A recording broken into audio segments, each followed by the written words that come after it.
gente. Então, quem sou eu na fila do pão?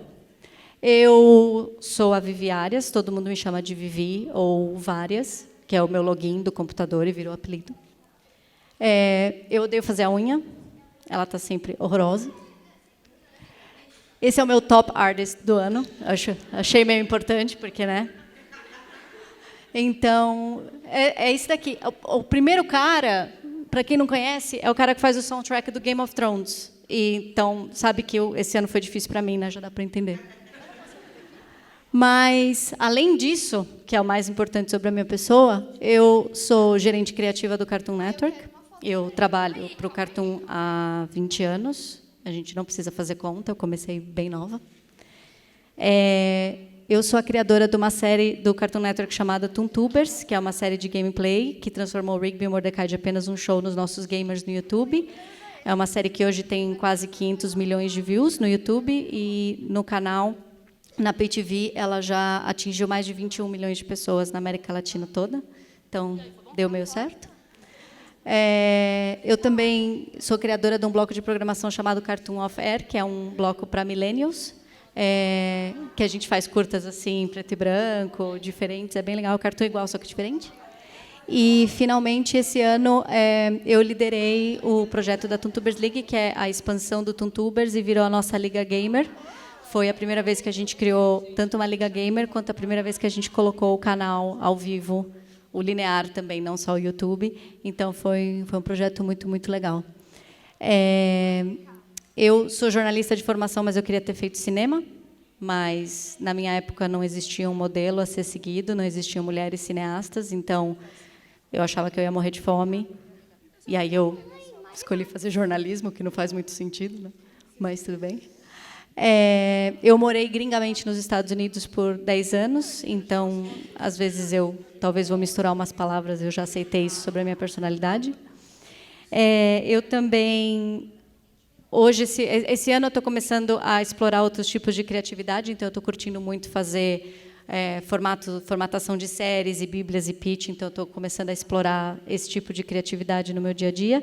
E o meu background ele é super misturado. Então, eu comecei em vendas, e aí de vendas eu fui para produção, depois produção de áudio, depois, sim, eu demorei até cair e chegar no criativo. Então, eu fiz várias coisas, eu volto e meia resolvo mudar, e pode até dizer que eu não sei o que eu quero ser quando eu crescer, e isso é tudo bem. Eu adoraria que hoje eu vou falar um pouquinho de processo criativo, e eu adoraria falar para vocês que o meu processo criativo é lindo assim. Na verdade, a única coisa verdadeira nesse slide é essa parte da conexão. Isso realmente é algo que eu tenho na minha cabeça, é algo que me ajuda muito, porque o processo criativo, para mim, é muito ansioso, é cheio de ansiedade.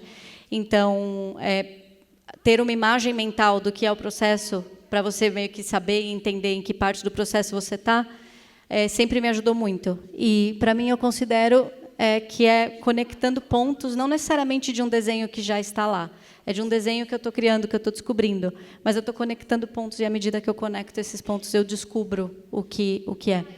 Então, eu meio que sigo esse modelo mental e essa imagem para me acalmar quando eu estou no processo, mas o meu processo criativo, na verdade, não é assim, ele é mais assim.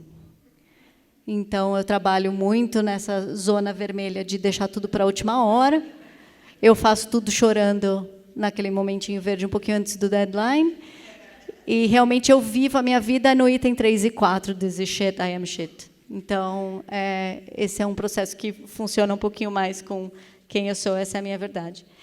E aí, na verdade, por causa disso, eu sou meio que a louca dos cursos e dos livros e tudo mais, porque esse título, inclusive, é o título de um livro ótimo de autoajuda para publicitários. E eu tenho essa mania de ficar buscando cursos e ficar buscando coisas, porque eu sempre acho que eu sou um lixo e eu não estou pronta. Então, eu estou o tempo todo indo atrás disso.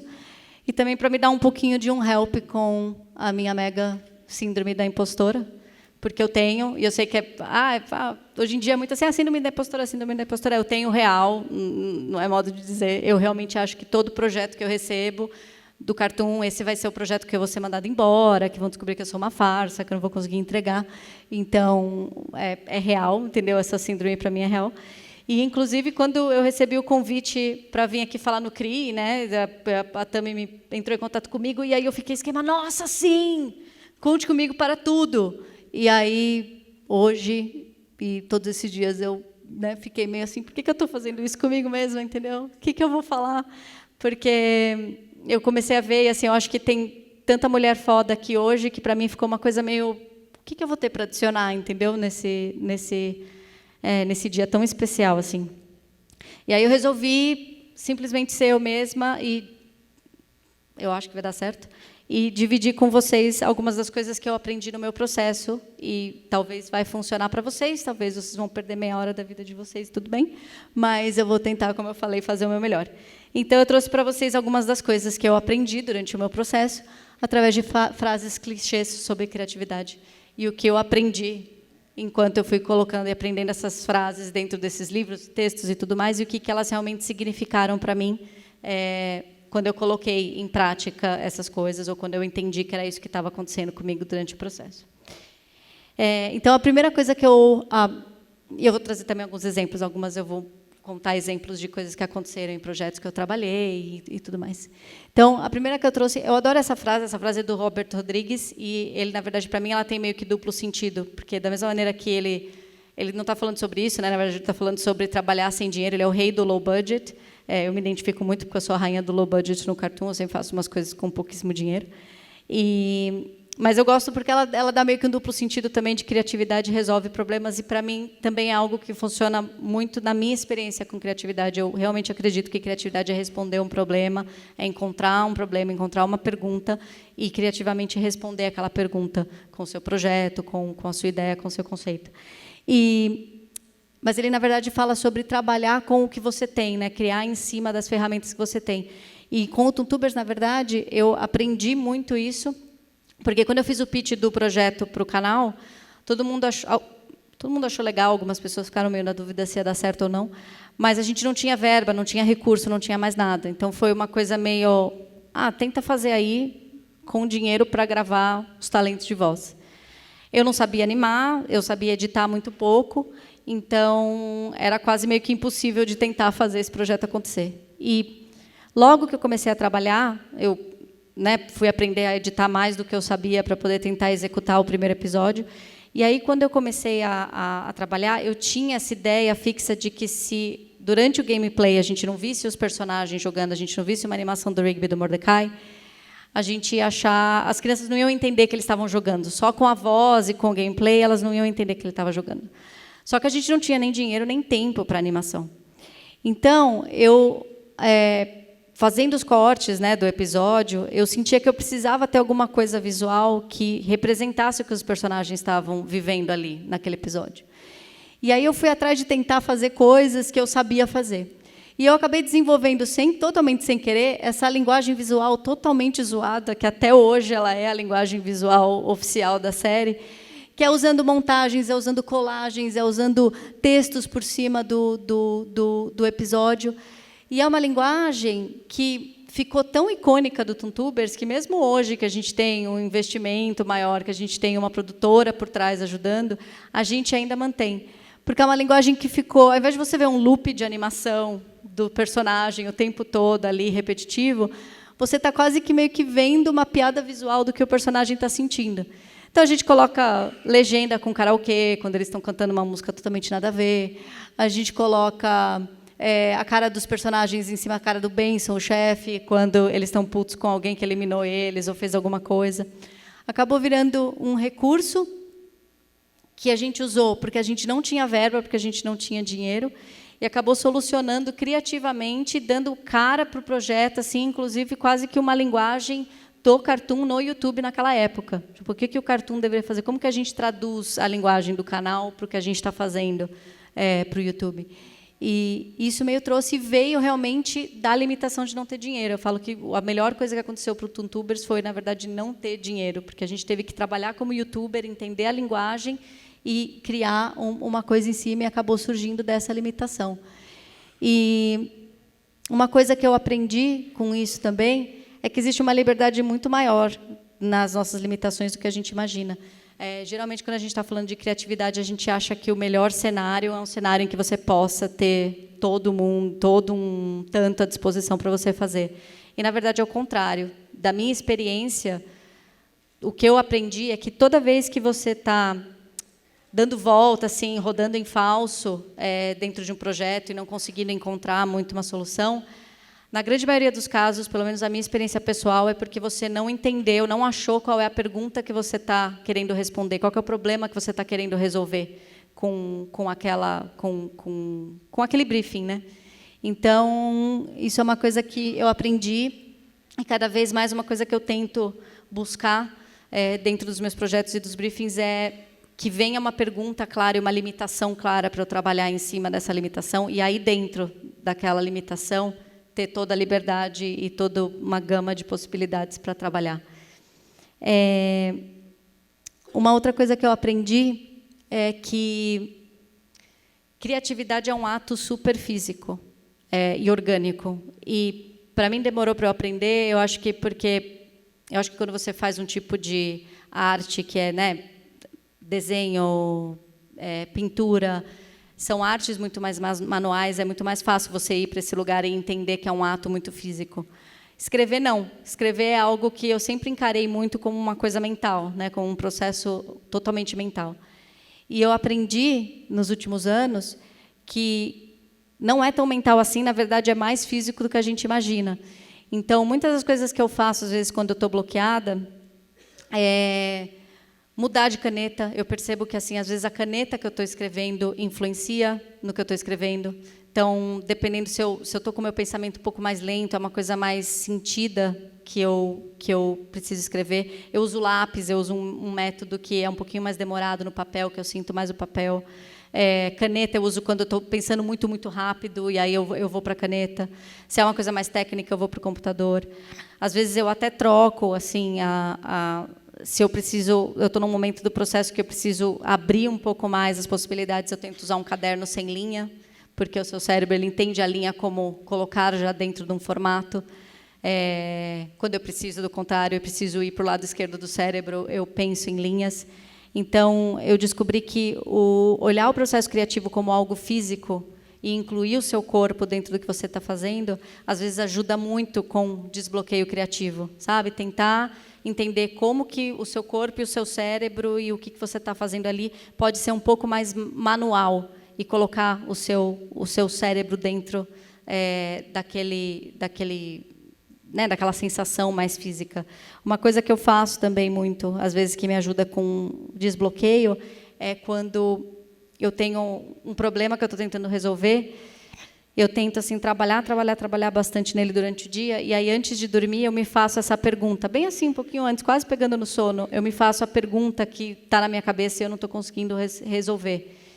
E é batata que, depois de um tempo, eu acordo com uma resposta. Meio que meu cérebro trabalha aquela pergunta durante o sono, e aí eu acordo com aquela resposta ou com alguma coisa que me leva para aquela resposta.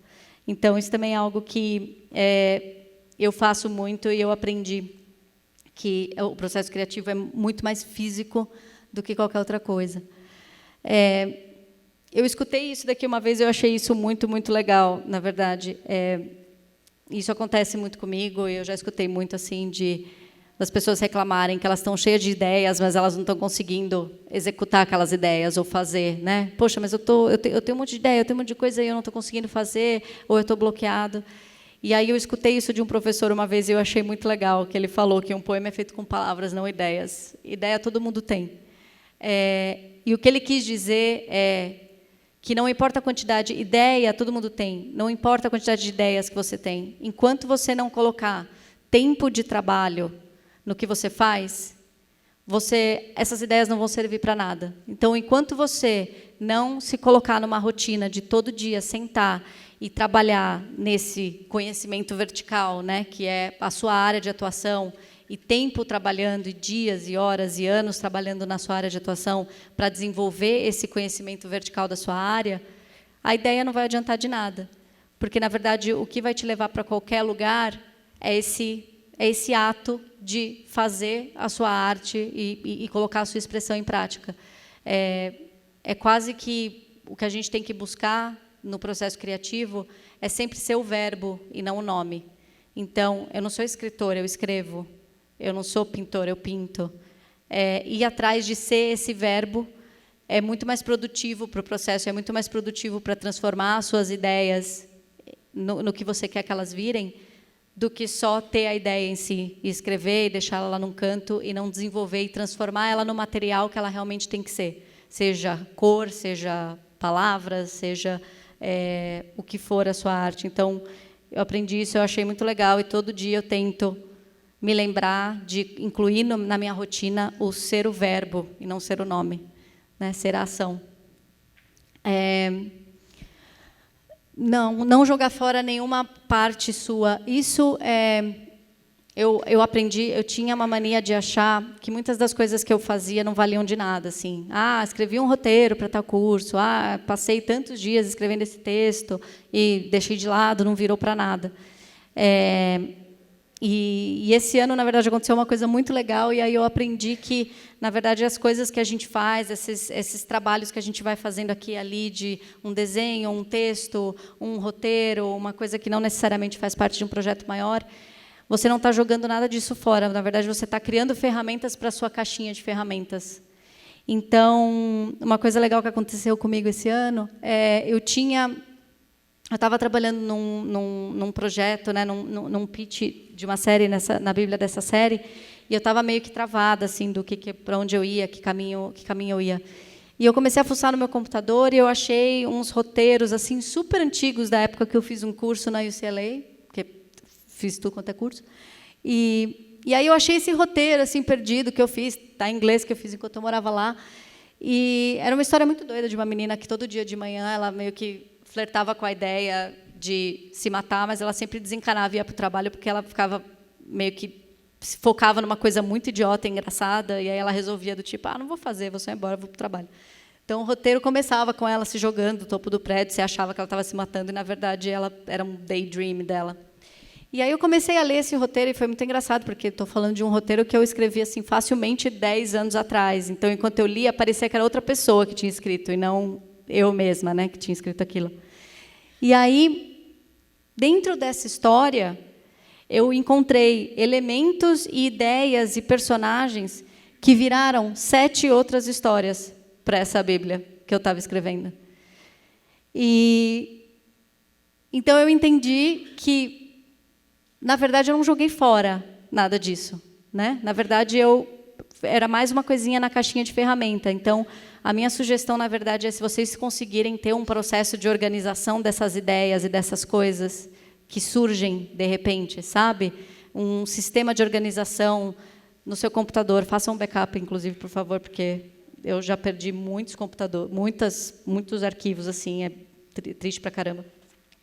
Então, se vocês conseguirem um processo de organização para vocês terem essa caixa de ferramentas organizada e poder ser um lugar que vocês vão quando vocês estão meio que travados ou não sabem para onde ir, nada que a gente faz criativamente é jogado fora. Ele sempre é reutilizado e vira alguma coisa depois de um tempo.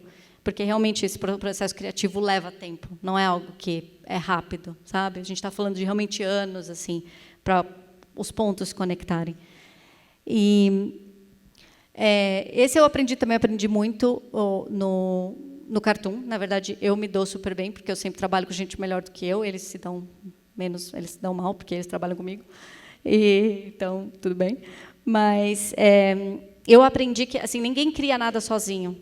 E quando você se cerca de pessoas melhores do que você, elas colocam questões na mesa e coisas que você nunca parou para pensar. E é difícil, é challenging, é desafiador. Você precisa de muita terapia. Mas ao mesmo tempo, quem sai ganhando é o seu projeto, é a sua arte, é o que você quer colocar no mundo. E quando eu falo trabalhar com pessoas melhores do que você, não são só as pessoas, são também as suas referências. Tudo que você consome, tudo que você assiste, de alguma forma, ela vira uma referência dentro do seu corpo, dentro do seu cérebro. Só que o que eu aprendi esse ano é que, não necessariamente, essa referência vem conscientemente. E eu tenho um exemplo, eu vou contar um exemplo para vocês. Quando eu estava desenvolvendo o Toontubers, eu estava naquele processo ainda de editar eu mesma, de repente, no meio de um episódio, eu cheguei e falei assim, quer saber, eu vou fazer essa brincadeira de tipo expectativa realidade. Então, eu vou colocar assim a expectativa que você está mandando bem para caramba no game lá e tudo mais, e aí, em paralelo, colocar a realidade de você só perdendo, game over, tudo dando errado, super engraçado e tal, ficou super legal, achei demais. E em nenhum momento eu me liguei que isso estava vindo de algum lugar. Eu sabia que estava provavelmente vindo de algum lugar, mas não foi uma referência assim, nossa, eu vi em tal lugar e eu vou fazer isso. Eu só simplesmente coloquei e achei incrível.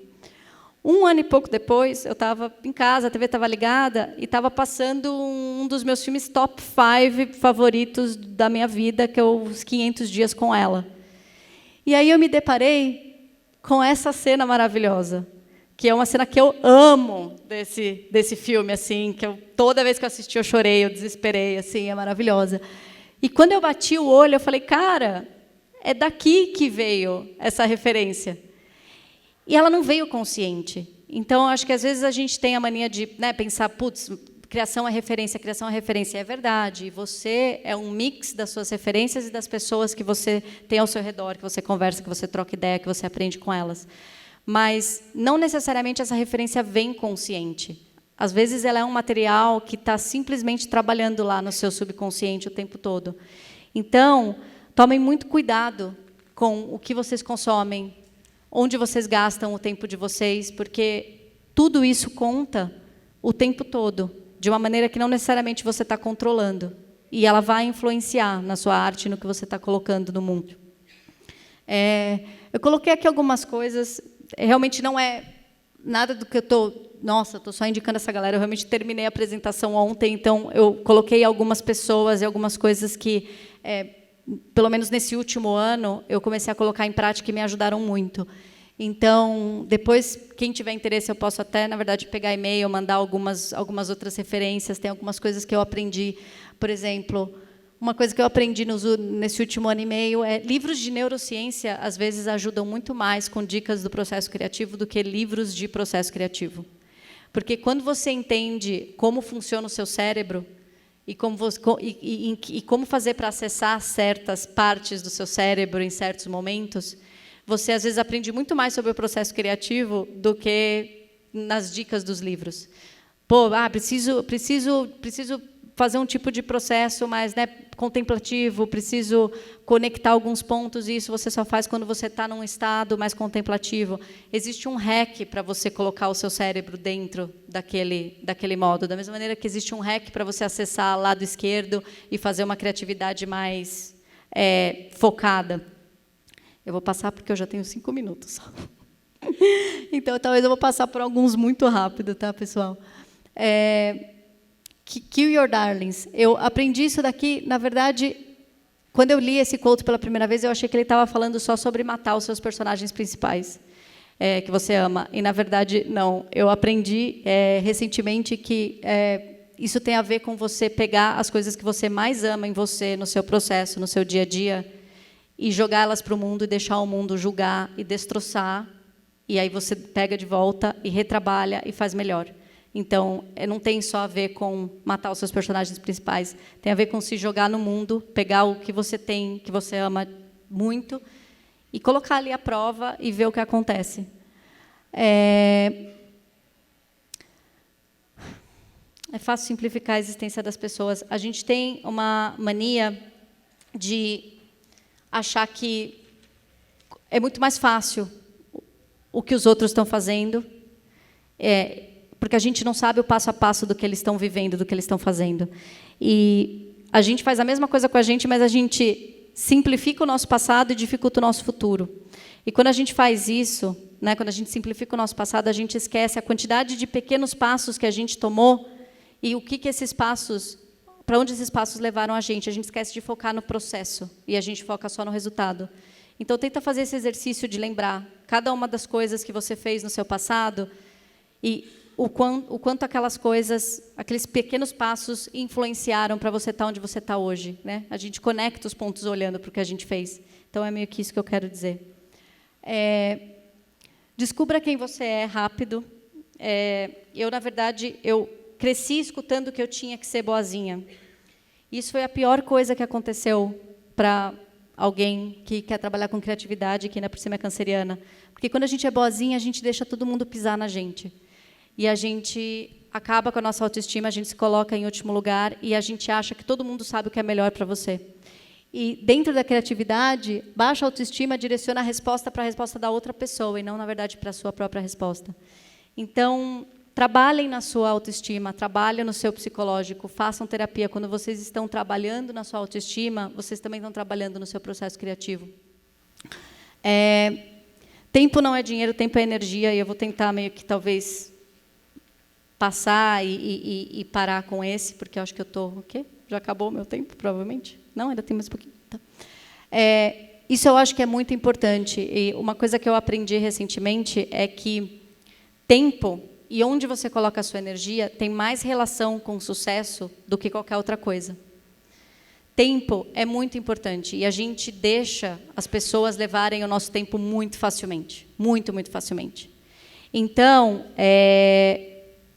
cuidem desse tempo, porque o processo criativo e você realmente desenvolver a sua arte, desenvolver o que você quer fazer, é muito, muito demorado mesmo. Então, o tempo é precioso, sabe? Não deixam as pessoas roubarem ele de vocês. E eu vou, na verdade, eu vou pular algumas coisinhas e depois tudo bem, para eu poder fechar, porque eu sei que eu estou apertadinha, né? Eu queria falar uma coisa no final, apesar da brincadeira idiota. Eu queria falar sobre uma coisa, na verdade, eu vou até ler, porque eu não quero mess this up. Eu fiquei muito feliz com o convite de falar aqui no CRI, eu achei uma responsabilidade muito, muito grande. E eu vou até ler, na verdade, um textinho pequenininho de fechamento que eu fiz para garantir que eu não vou falar errado. Eu acredito que deveria existir um modelo de responsabilidade maior em relação à narrativa do que o que temos hoje. Qualquer que seja a sua narrativa, escrita, desenhada, pintada, cantada. O que se fala em um microfone para centenas, milhares e milhões de pessoas tem um impacto na experiência individual de cada um que vai além do que podemos sequer especular. Vidas podem ser totalmente alteradas e afetadas de maneira profunda por uma simples ideia ou, muito pior, por uma história mal contada.